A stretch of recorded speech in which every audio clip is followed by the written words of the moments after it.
합니다.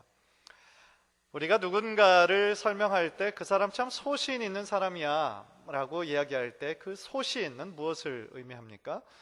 그 사람이 가지고 굳게 생각하는 거, 굳게 믿는 거, 즉 자신의 신념이 분명한 사람을 소신이 있다라고 얘기를 합니다.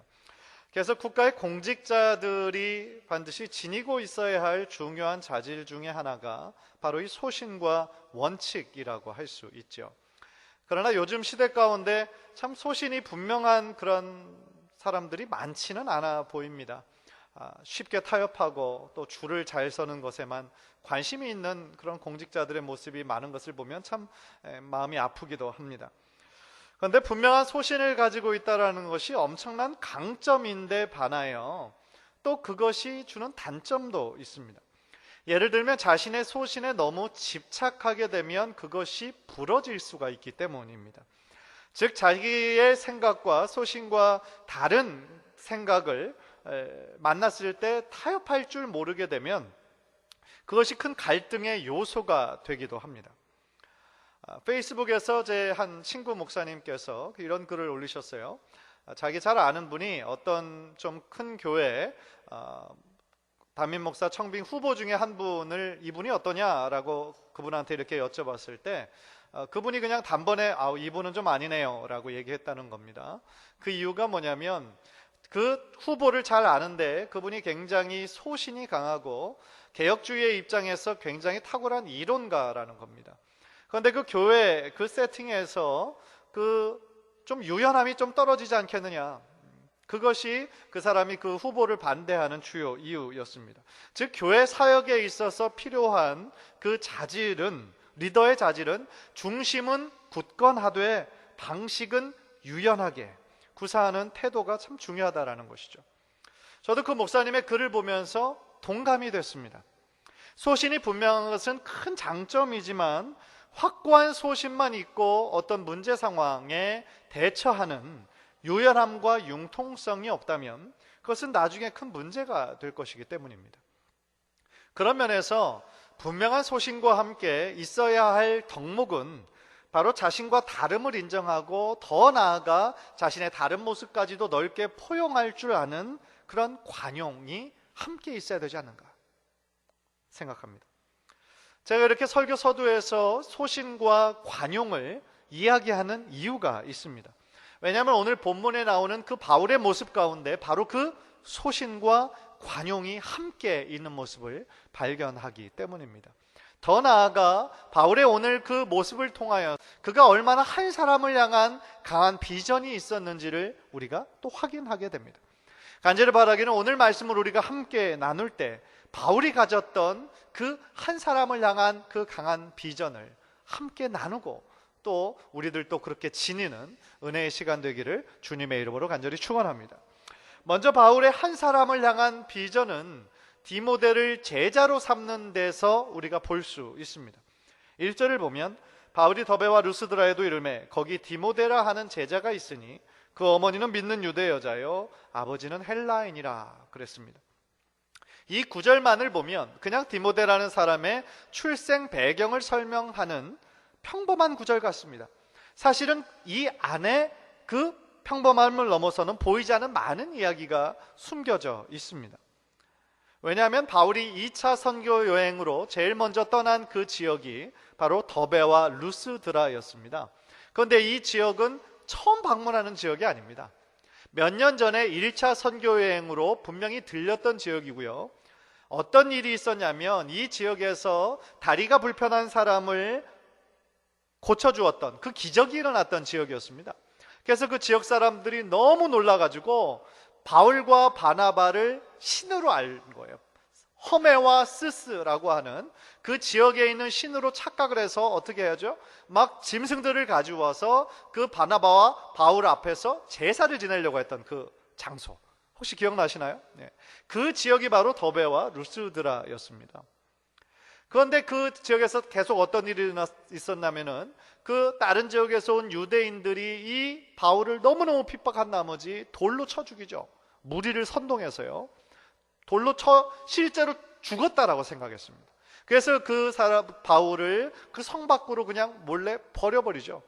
그런데 기적적으로 다시 일어났던 지역, 그 지역이 바로 더베와 루스드라였습니다. 그런 면에서 바울이 생각할 때 이 지역으로 다시 돌아간다는 것은 아마 많은 기억들이 있지 않았을까 싶어요. 많은 핍박과 박해가 있었던 지역, 그러나 그럼에도 불구하고 복음을 전했던 지역이었습니다. 그런데 그곳을 다시 찾은 바울은 깜짝 놀랍니다. 왜 놀랐을까요? 도시 환경이 몇 년 만에 많이 변해서였을까요? 아니면 못 보던 건물이 막 생겨서였을까요? 아닙니다. 그가 놀란 이유는 자기가 그토록 힘들게 복음을 뿌렸던 그 지역에서 그 복음의 씨앗들이 아름답게 열매를 맺는 것을 본 거예요. 교회가 세워지고 교회가 성장하는 모습을 본 거예요. 이 바울의 입장에서 얼마나 마음이 벅찼을까요?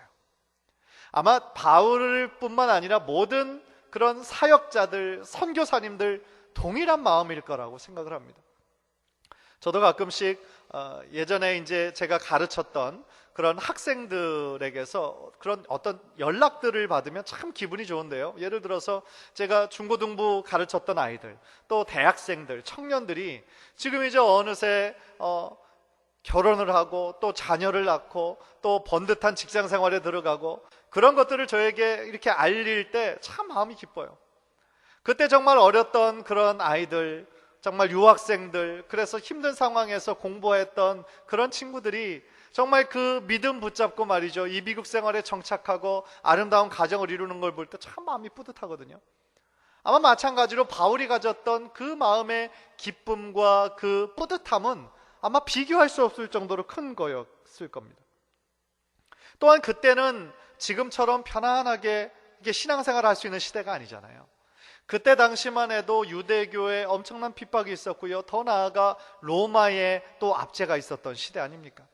그래서 따라서 복음을 믿는다라는 거, 유대교에서 기독교로 개종한다라는 것은 앞으로 자기에게 닥칠 엄청난 핍박과 박해를 감수하겠다라는 그런 의미입니다. 그러니까 신앙생활 하기가 힘든 상황임에도 불구하고 자기가 그토록 힘들게 뿌렸던 복음의 씨앗이 아름답게 열매를 맺는 거 보니까 얼마나 기뻤겠어요. 그러나 그것보다 바울에게 더 큰 기쁨이 되는 것이 있었습니다. 바로 오늘 본문에 나오는 디모데였습니다. 자기가 복음을 전했을 때에 아마 기억했을 것 같아요. 10대 한 중반 정도의 아주 눈이 또렷또렷하고 아주 그냥 똘망똘망한 귀한 청년이었는데 몇 년 지나고 이 청년을 보니까 20대 초반인데 너무나 믿음이 잘 자라 있는 겁니다. 그래서 그 친구를 보니까 자신의 사역의 동역자로, 더 나아가 자신의 사역의 후계자로 삼고 싶은 마음이 생긴 거예요, 이 바울이. 그래서 바울이 디모데를 향한 마음이 잘 그려져 있는 것이 고린도전서 4장 17절인데요. 화면을 통해 한번 보십시오. 내가 주 안에서 내 사랑하고 신실한 아들 디모데를 너희에게 보내었으니 그가 너희로 하여금 그리스도 예수 안에서 나의 행사 곧 내가 각처 각 교회에서 가르치는 것을 생각나게 하리라. 바울이 디모데를 얼마나 사랑하고 아꼈는지 이 구절에 드러납니다. 내 사랑하고 신실한 아들, 믿음의 아들, 영적인 아들이라는 거예요. 바울이 그와 함께 동역한 많은 사람들이 있잖아요. 뭐 브리스길라와 아굴라도 있고요, 뭐 바나바도 있고요, 실라도 있고요, 뭐 많은 사람들이 로마서 16장에 나오는데 이처럼 내 사랑하는 아들, 이렇게 신실한 아들, 이렇게 극찬을 한 경우는 다른 곳에서는 찾아볼 수가 없습니다. 그러니까 그만큼 이 디모데를 아끼고 사랑했다라는 거예요. 그래서 하나님 나라를 함께 펼칠 수 있는 동역자로 지금 2차 선교 여행 때 함께 데리고 가고 더 나아가 바울의 사역을 계승하고 싶은 거였죠. 그래서 이 구절의 마지막 부분에 나온 것처럼 디모데가 하는 얘기를 들으면 마치 나의 가르침이 생각날 거다. 이 얘기는 뭡니까? 자신의 사역을 디모데가 계승할 것이다 라는 것을 지금 암시하고 있는 부분이죠. 그런데 하나 궁금한 것은요, 불과 바울의 1차 전도 여행 때만 해도 그때 복음을 듣고 유대교에서 기독교로 개종한 사람이었거든요. 그런데 불과 몇 년 만에 어떻게 이렇게 믿음의 사람으로, 견고한 사람으로 이렇게 자랄 수가 있었을까요? 아마도 그의 어머니의 영향이 절대적이지 않았을까, 그런 생각을 해봅니다. 왜냐하면 그의 아버지는 헬라인이었어요. 유대인 입장에서 볼 때는 이방인이었습니다. 그리고 일찍 디모데가 어렸을 때 여의였다라고 표현됩니다. 그러니까 신앙의 교육은 전적으로 어머니의 몫이었겠죠. 그리고 그가 아주 어렸을 때부터 디모데의 어머니와 또한 할머니는 그에게 성경을 열심히 가르쳤음을 우리는 알 수 있습니다. 그 구절이 디모데후서 3장 14절 15절이죠. 우리 화면을 통해서 다 함께 한번 읽겠습니다. 시작. 너는 배우고 확신한 일에 거하라. 너는 내가 누구에게서 배운 것을 알며 또 어려서부터 성경을 알았나니 성경은 능히 너로 하여금 그리스도 예수 안에 있는 믿음으로 말미암아 구원에 이르는 지혜가 있게 하느니라. 아멘. 저는 이곳에 계신 모든 어머니와 또한 모든 할머니가 이 디모데의 어머니 유니게처럼 또 그의 외할머니 로이스처럼 자신의 자녀들에게 또한 손주들에게 부지런히 성경 말씀을 가르치는 우리 분들 되시기를 주님의 이름으로 축원합니다. 참 귀한 일이에요. 그분들의 가르침으로 인해서요, 디모데는 어떻게 됐습니까? 바울과 같은 특별한 중생의 체험을 하는 것이 아니잖아요. 180도 막 이렇게 자기가 했던 방향을 막 회개하고 이런 사람이 아니었죠. 아주 자연스럽게 날 때부터 그 어머니와 할머니의 가르침을 통하여서 아주 자연스럽게 예수의 사람으로 변화된 거예요. 사랑하는 성도 여러분, 어떤 사람들은 이 바울 같은 사람처럼 어떤 극적인 체험을 막 너무 갈망하는 사람들이 있어요. 아유, 모태교회는 좀 미지근하고 좀 내가 이렇게 막 세상에서 이렇게 방황하다가 확 이렇게 뒤바뀐 사람들 보면 훨씬 더 멋있게 막 이렇게 보여지는 그런 분들을 가끔씩 만날 때가 있어요. 그러나 성경 속에서는 꼭 바울과 같은 이런 사람들만 있는 것이 아니고요, 이렇게 디모데처럼 모태교인인 사람들이 있어요. 그러나 어느 시점 인생이 확 뒤집어지는 어떤 극적인 체험은 없다 할지라도 어머니의 그 가르침과 할머니의 가르침으로 인해 어느 순간 자연스럽게 예수의 사람으로, 믿음의 사람으로 이렇게 변화되는 거, 이것도 너무너무 귀한 일이라는 거죠. 무엇이 더 좋고 나쁘고가 아니에요. 다 귀한 일들이라는 거죠. 근데 더 중요한 건 뭡니까? 바울의 귀한 사역을 디모데에게 전수하면서 하나님 나라의 사역을 계승하였다라는 점이에요. 바울이 아무리 위대한 사람이었고 신약 성경에 13권을 쓴, 반 이상을 쓴 위대한 사람이라고 할지라도요, 만약에 그 일을 계승할 수 있는 사람이 단 한 사람도 없었다고 친다면 아마 하나님의 나라, 이 복음이 전 세계로 확장되는 데는 굉장히 어려웠을 겁니다. 생각해 보세요. 하나님 나라의 일은요, 유능한 한 사람으로 되는 게 아닙니다. 하나님께서 맡기신 이 수많은 일들은 혼자만의 힘으로 이룰 수 없는 일들이라는 것이죠. 따라서 우리들 모두에게 주신 이 하나님의 사역들이 아름답게 계속하며 계승하여 펼쳐질 수 있도록 우리가 돕는 것이 너무너무 중요하다라는 겁니다. 따라서 바울이 디모데를 한눈에 바라보고요, 그를 믿어주고 사역을 계승했던 것처럼 우리 교회도 우리 1세대들의 이 신앙과 헌신이 우리들의 자녀들에게, 우리들의 2세대들에게 계승할 수 있도록 우리는 노력해야 할 줄 믿습니다. 그렇다면 우리 교회에서 어떤 사람을, 어떤 우리 자녀들을 눈여겨보고 차세대의 리더로 세워야 할까요? 신앙만 볼 것이 아니라 그 사람의 이 인격과 성품까지 우리는 다 보아야 합니다. 바울이 디모데를 자신의 제자로, 사역의 계승자로 그렇게 뽑은 이유는요, 그의 귀한 믿음 때문이 아니라 그의 검증된 성품 때문이었습니다. 그것이 2절인데요 2절 우리 다 함께 화면을 보면서 읽을까요? 시작. 디모데는 루스드라와 이고니에 있는 형제들에게 칭찬받는 자니 라고 나오죠. 무슨 얘기입니까? 그 지역 루스드라와 이고니에 있는 모든 사람들에게 디모데는 칭찬받는 사람이었다는 거예요. 그의 신앙의 인격이 검증된 사람이었다라는 겁니다. 저는 이 점이 상당히 중요하다고 생각해요. 왜냐하면 요즘에는요, 만약에 이 스펙만을 보면 겉으로 보면 이 사람이 참 지식이 많은 사람이구나, 참 유능한 사람이구나, 그렇게 생각할 수 있는 사람들이 많아요. 그런데 사실은 그가 가지고 있었던 지식과 실력이 그의 신앙 인격으로까지 연결되지 않은 사람들이 많습니다. 안타까운 일이죠.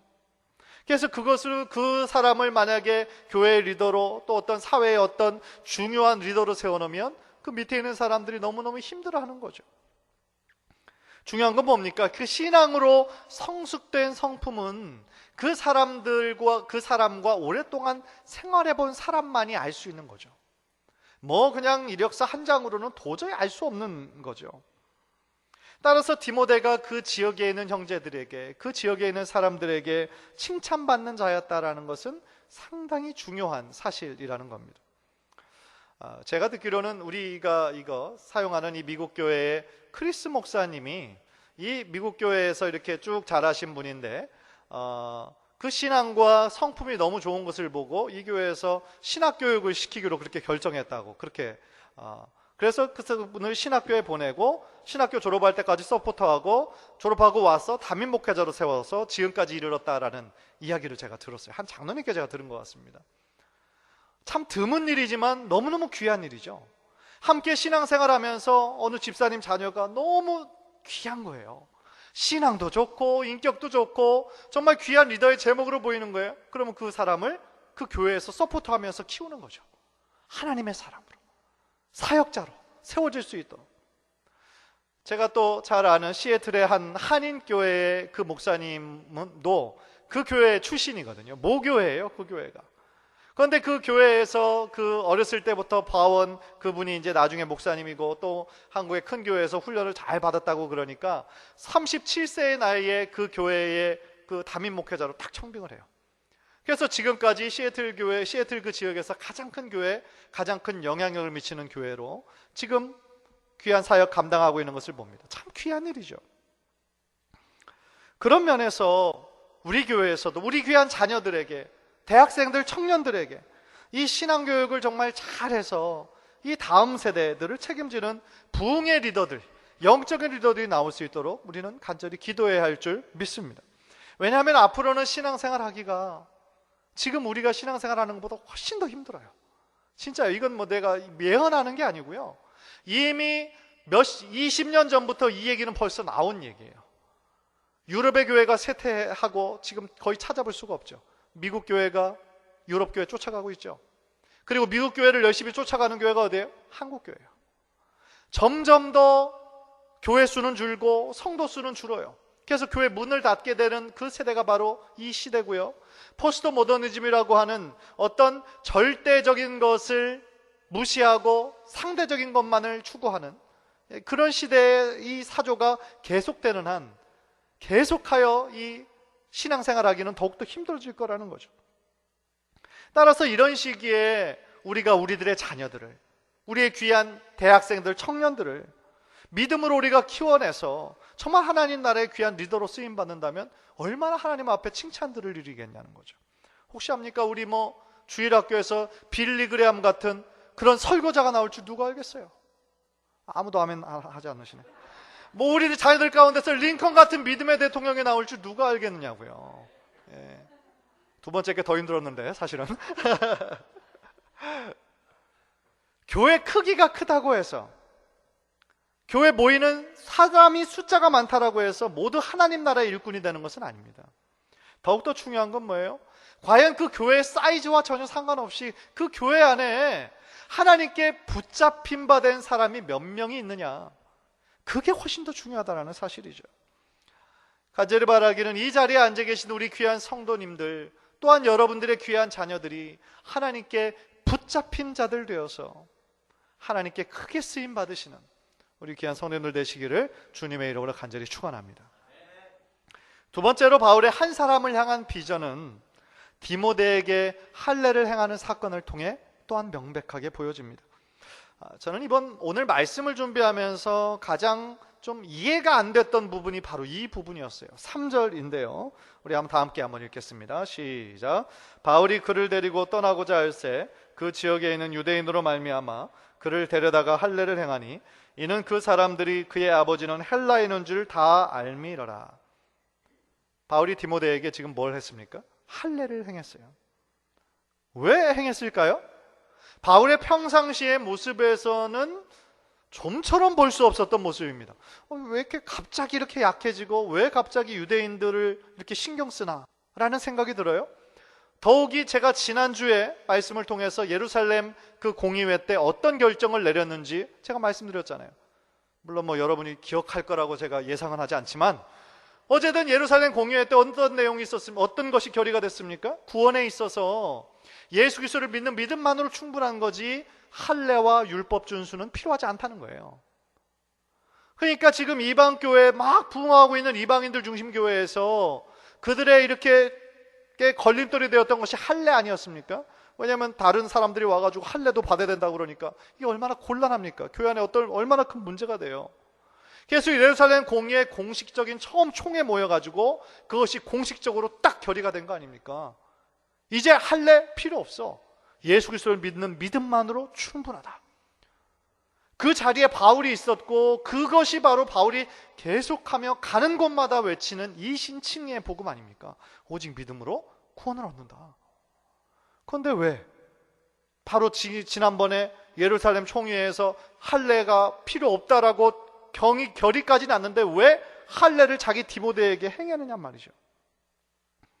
사실 유대인들에게 계속 바울이 핍박을 받았던 이유가 바로 그거였거든요. 그러니까 만약에 유대인들이 주장하는 것처럼 구원받기 위해서 할례도 받아야 되고 율법도 준수된다는 것에 바울이 동의했다라고 하면 바울을 그렇게 미워할 이유가 없는 거죠.